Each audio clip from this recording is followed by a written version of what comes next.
News and details. ఇక విజయవాడలో సంచలనం రేపుతున్నటువంటి సాయి కృష్ణ ఇష్యూలో బిగ్ ట్విస్ట్ నెలకొంది. లాకప్ డెత్ పేరుతో వైసీపీ రిలీజ్ చేసిన ఫోటోలు సాయి కృష్ణ చేతిలో హత్యకు గురైన నవీన్ రెడ్డివిగా గుర్తించారు. ఇక నవీన్ రెడ్డి ఫోటోలను సాయి కృష్ణ ఫోటోలుగా వైసీపీ చిత్రీకరించింది. నవీన్ రెడ్డి ఇంక్వెస్ట్ రిపోర్ట్లో వివరాల ఆధారంగా ఇది నవీన్ రెడ్డి డెడ్ బాడీగా గుర్తించారు. అయితే ఇప్పటికే సాయి కృష్ణ ఆచూకీపై సందిగ్ధత నెలకొంది.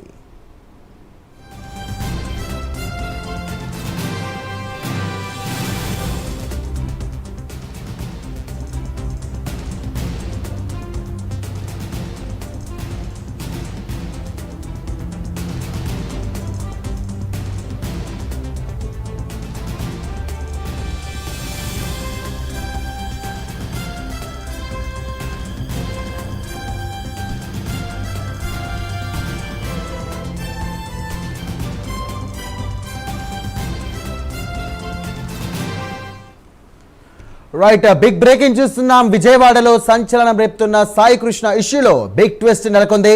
లాకప్ డెత్ పేరుతో వైసీపీ రిలీజ్ చేసిన ఫోటోలు సాయి కృష్ణ చేతిలో హత్యకు గురైన నవీన్ రెడ్డివిగా గుర్తించారు. ఇక నవీన్ రెడ్డి ఫోటోలను సాయి కృష్ణ ఫోటోలుగా వైసీపీ చిత్రీకరించింది.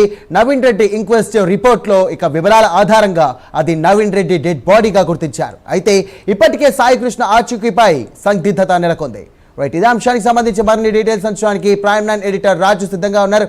రాజు, చెప్పండి. రైట్ సాయి, మొత్తానికి ఏదైతే కృష్ణలంకకి సంబంధించినటువంటి సాయి కృష్ణకి సంబంధించినటువంటి ఇష్యూ ఏదైతే ఉందో దీనికి సంబంధించి వైఎస్ఆర్ కాంగ్రెస్ పార్టీ అతన్ని లాకప్ డెత్ చేశారని చెప్పేసి కొన్ని ఫోటోలను విడుదల చేసింది. అయితే ఆ ఫోటోలో ఉన్నటువంటి వ్యక్తి సాయి కృష్ణ కాదు, అతను సాయి కృష్ణ చేతిలో జగ్గయ్యపేటలో హత్యకు గురైనటువంటి నవీన్ రెడ్డిగా కూడా గుర్తించినటువంటి పరిస్థితి ఉంది. ఎందుకంటే ప్రస్తుతం ప్రైమ్ 9 న్యూస్ ఇంక్వెస్ట్ రిపోర్ట్ని తీసుకోవడం జరిగింది. ఈ ఇంక్వెస్ట్ రిపోర్ట్లో పూర్తి సమాచారం కూడా అక్కడ మనకు కనిపిస్తూ ఉన్నటువంటి పరిస్థితి. సో వాస్తవంగా చూస్తే ఆ ఇంక్వెస్ట్ రిపోర్ట్కి సంబంధించినటువంటి వివరాల్లో చూస్తే కొన్ని అంశాలను అందరూ చాలా స్పష్టంగా చెప్పినటువంటి పరిస్థితి. ముఖ్యంగా ఏదైతే ఈ మృతుడు ఉన్నాడో, మృతుడికి సంబంధించిన ఫోటో ఏదైతే వైఎస్ఆర్ కాంగ్రెస్ పార్టీ సోషల్ మీడియా హ్యాండిల్లో కావచ్చు, ఆ పార్టీకి సంబంధించినటువంటి నాయకులు ఏదైతే రిలీజ్ చేసింది ఉందో, సో రిలీజ్ చేసినటువంటి ఆ ఫొటోస్ను కానీ మనం కానీ చూస్తే 4/12/2025 తేదీన 11:45 సందర్భంలో జగ్గయ్యపేట ప్రభుత్వ ఆసుపత్రికి ఒక పర్సన్ తీసుకొచ్చారు. సో అప్పటికి అతను బ్రతికున్నాడు, ఆ తర్వాత చనిపోయినటువంటి పరిస్థితి. సో అతనికి సంబంధించినటువంటి శవ పంచనామా చేసిన తర్వాత ఒక ఇంక్వెస్ట్ రిపోర్ట్ ఇచ్చారు. ఆ ఇంక్వెస్ట్ రిపోర్ట్లో చాలా స్పష్టంగా చెప్పడం జరిగింది. అందులో ఉన్నటువంటి వ్యక్తి 5 అడుగుల 11 అంగుళాల ఎత్తున్నాడు. అంతేకాకుండా ఆయనకి సంబంధించి కుడి కన్ను కింద భాగాన ఒక పుట్టుమచ్చ ఉంది అని చెప్పేసి కూడా చెప్పినటువంటి పరిస్థితి. సో ఏదైతే వాళ్ళు విడుదల చేసినటువంటి ఫోటో ఉందో ఆ ఫోటోలో కుడి కన్నుకి కింది భాగంలో ఒక పుట్టుమచ్చ ఉన్నటువంటి పరిస్థితి. సో దాన్ని బట్టి చూస్తుంటే ఇది నవీన్ రెడ్డిది అనేది ఆ ఇంక్వెస్ట్ రిపోర్ట్ ద్వారా స్పష్టంగా తెలుస్తూ ఉన్నటువంటి సిచ్యువేషన్. దీంతో పాటు వాళ్ళు ఇచ్చినటువంటి అనేక అంశాలు, కంఠం కుడివైపు కింది భాగంలో 4 సెంటీమీటర్ల పొడవు, అలాగే 3 సెంటీమీటర్ల వెడల్పు, 5 సెంటీమీటర్ల లోతు గల కోతగాయం, అంటే పొడిచినటువంటి గాయం ఉందని చెప్పినటువంటి పరిస్థితి. అయితే వైఎస్ఆర్ కాంగ్రెస్ పార్టీ విడుదల చేసినటువంటి ఆ ఫోటోలో కూడా సేమ్ కంఠం కింద అలాంటి గాయాలు ఉన్నటువంటి సిచ్యువేషన్ ఉంది. సో వీటన్నింటినీ కూడా చూస్తుంటే ఆ మృతదేహం ఏదైతే వైఎస్ఆర్ కాంగ్రెస్ పార్టీ రిలీజ్ చేసిందో, అంటే సాయి కృష్ణని చంపేశారు లాకప్లో అని చెప్పినటువంటి ఆ ఫోటో ఏదైతే ఉందో ఆ ఫోటో సాయి కృష్ణది కాదు, సాయి కృష్ణ చేతిలో చనిపోయినటువంటి నవీన్ రెడ్డిది అనేది ఇక్కడ మనకు స్పష్టంగా కూడా తెలుస్తుంది. ప్రైమ్ 9 స్క్రీన్ మీద మనం చూడొచ్చు. దానికి సంబంధించినటువంటి ఇంక్వెస్ట్ రిపోర్ట్కి సంబంధించినటువంటి వివరాలు కూడా అక్కడ చాలా స్పష్టంగా ఉన్నటువంటి పరిస్థితి. అయితే ఇప్పుడు దీని మీద ఒక రకంగా అసలు ఇప్పుడు ఎవరైతే ఈ ఇష్యూ నడుస్తున్నటువంటి అతనికి సంబంధించి సాయి కృష్ణకి సంబంధించినటువంటి ఇష్యూ ఏదైతే ఉందో దాని మీద కొన్ని ఆశలు అయితే చిగురిస్తున్నాయి. ఎందుకంటే వైఎస్ఆర్ కాంగ్రెస్ పార్టీ చెప్పినట్టు నిజంగానే అతన్ని లాకప్ డెత్ చేశారా, సో లాకప్ డెత్ చేసిన తర్వాత అతని మృతదేహం ఇది అని చెప్పేసి నవీన్ రెడ్డి డెడ్ బాడీని చూపించినటువంటి నేపథ్యంలో ఇప్పుడు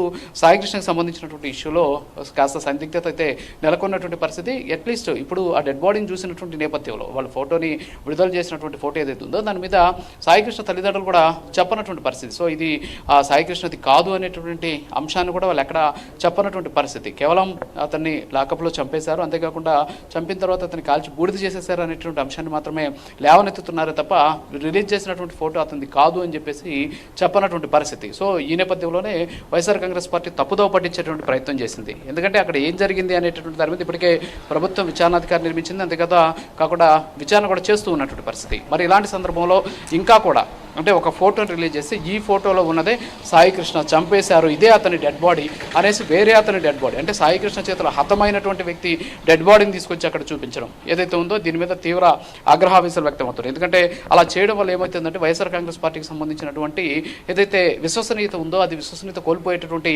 అవకాశాలు ఉన్నాయనేటువంటి అనుమానాలు కూడా వ్యక్తమవుతున్నాయి. ఎందుకంటే ఒక రకంగా ఈరోజు ఇష్యూకి సంబంధించి అతను లాకప్ డెత్ అయ్యాడనే దానికి ఎలాంటి ఆధారాలు లేవు. కాకపోతే ఇక్కడ తెలిసినటువంటి విషయం ఏంటంటే ఈ సాయి కృష్ణ అనేటటువంటి పర్సన్ అతను కనిపించినటువంటి పరిస్థితి ఉంది. సో సాయి కృష్ణ ఆచూకీ మాత్రమే కనిపించట్లేదు. అతన్ని పోలీసులు తీసుకెళ్లారు. పోలీసులు తీసుకెళ్లిన తర్వాత అతను కనిపించకుండా పోయాడు. దీని మీద హెబియస్ కార్పస్ రిట్ వేశారు. దీని మీద కోర్టు కూడా ఒక నిర్ణయం వెలువరిచింది. ఈ నెల 29 లోపల అతన్ని హైకోర్టులో హాజరుపరచాలని చెప్పేసి కూడా చెప్పినటువంటి పరిస్థితి. మరి ఈ సందర్భంలో చనిపోయాడని చెప్పేసి ఒక డెడ్ బాడీని తీసుకొచ్చి ఒక రకంగా చెప్పాలంటే ఒక కుట్రపూరితంగా ఒక రకమైనటువంటి ఆందోళన క్రియేట్ చేసే విధంగా ప్రయత్నిస్తున్నారేమో అనేటువంటి అనుమానాలు వ్యక్తమవుతాయి. ఎందుకంటే ఆ డెడ్ బాడీ అతనిది కానప్పుడు ఇది అతనిదే అని చెప్పేసి చెప్పేటటువంటి చిత్రీకరించేటువంటి ప్రయత్నం. సో ఓవరాల్గా చూస్తే ఇప్పుడు సాయి కృష్ణకి సంబంధించినటువంటి ఆచూకీ మీద అయితే కాస్త ఆశలు చిగురిస్తున్నాయి. ఎందుకంటే వాళ్ళ తల్లిదండ్రులు చనిపోయారు అని చెప్పి చెప్పేశారని చెప్తున్నటువంటి నేపథ్యంలో ఆ ఫోటో అతనిది కాదు అన్నటువంటి పరిస్థితుల్లో ఖచ్చితంగా అతని మీద కొన్ని ఆశలు అయితే చిగురిస్తున్నాయి. ఇప్పటికైనా సరే ప్రభుత్వం ఈ అంశానికి సంబంధించి ఖచ్చితంగా దీని మీద పూర్తి స్థాయిలో విచారణ జరపాల్సిన అవసరం ఉంది. ఇప్పటికే విచారణ ఏర్పాటు చేశారు. అలాగే 10 బృందాలు కూడా ఏర్పాటు చేశామని చెప్పేసి కూడా చెబుతూ ఉన్నటువంటి పరిస్థితి. దీంతో పాటు అసలు ఈ ఘటనకు సంబంధించి ఏం జరిగింది, నిజంగా సిఐ ఎవరైతే ఉన్నారో ఆయన నాగరాజు అనేటువంటి పర్సన్ ఆయన చేసినటువంటి విషయం ఏంటి, సో ఆయన వల్ల నిజంగా లాకప్ డెత్ జరిగిందా, లాకప్ డెత్ జరిగితే నిజంగానే వాళ్ళ తల్లిదండ్రులు చెప్తున్నట్టు బూడిద చేసేసారంటున్నారు. మరి దానికి సంబంధించిన ఆధారాలు ఏమున్నాయనేటువంటి దాని మీద పోలీసులు అయితే విచారణ అయితే జరుపుతూ ఉన్నటువంటి పరిస్థితి. మరోపక్క వైసీపీకి సంబంధించి ఇప్పుడు ఈ ప్రచారం ఏదైతే ఉందో ఇది ఫేక్ అనేది ఈ ఇన్క్వెస్ట్ రిపోర్ట్ ద్వారా మనకు స్పష్టంగా అయితే తెలుస్తోంది. సో ఆ డెడ్ బాడీ అతనిది కాదు అనేది ఇక్కడ స్పష్టంగా అయింది. ఇదే డెడ్ బాడీని వైఎస్ఆర్ కాంగ్రెస్ పార్టీ తమ సోషల్ మీడియా హ్యాండిల్లో కూడా పోస్ట్ చేసింది. ఇది అతని డెడ్ బాడీ అని చెప్పి చూపించేటటువంటి ప్రయత్నం చేసినటువంటి నేపథ్యంలో ఇది కొన్ని వర్గాల మధ్య చిచ్చు పెట్టే విధంగా ఉంది అనేటటువంటి అనుమానాలు అయితే వ్యక్తమవుతున్నాయి. Sai right, thank you Raju.